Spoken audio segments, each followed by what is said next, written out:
नमस्कार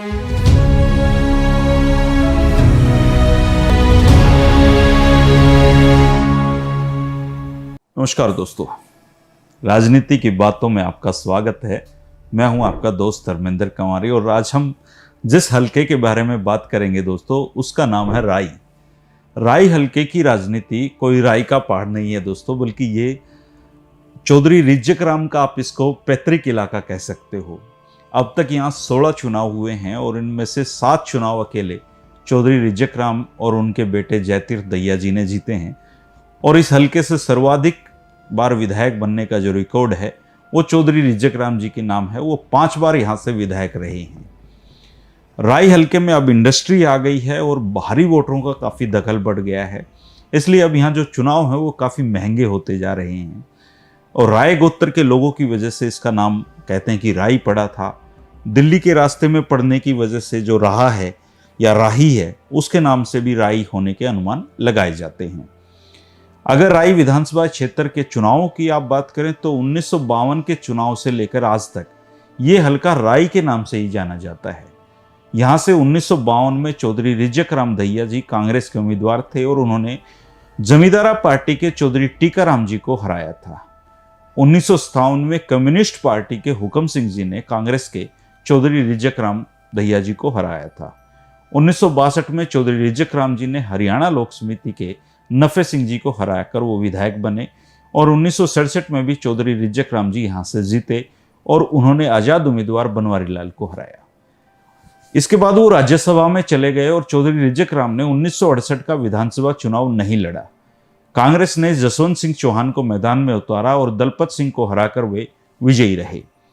1952 में चौधरी रिज्जक राम और जसवंत सिंह चौहान फिर से आमने सामने आए और दोनों ही कांग्रेसी थे, लेकिन चौधरी रिज्जक राम जी संगठन कांग्रेस के प्रत्याशी थे और जसवंत सिंह जी इंदिरा कांग्रेस से ताल ठोक रहे थे।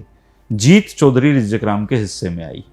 1977 में एक बार फिर से टक्कर चौधरी रिज्जक राम जी और जसवंत सिंह जी के बीच में हुई और चौधरी रिज्जक राम जी फिर से बाजी मार ले गए। इस चुनाव में चौधरी रिज्जक राम जनता पार्टी के उम्मीदवार थे और जसवंत सिंह जी कांग्रेस की तरफ से किस्मत आजमा रहे थे। 1982 का चुनाव जसवंत सिंह जी के लिए जीत की एक नई सौगात लेकर आया और उन्होंने निर्दलीय उम्मीदवार डॉक्टर महासिंह दहिया को पराजित किया।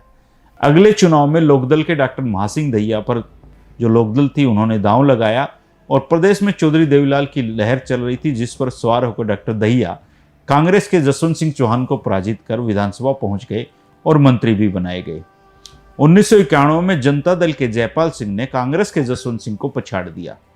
1996 और 2000 में इनेलो के सूरजमल आंटिल यहां से विजयी रहे और 2000 में उन्होंने जसवंत सिंह चौहान के बेटे सतपाल चौहान को हराया था। साल 2005 में जाट बहुल इस सीट पर कांग्रेस के रमेश कौशिक ने जीत हासिल करके नया कारनामा दिखाया।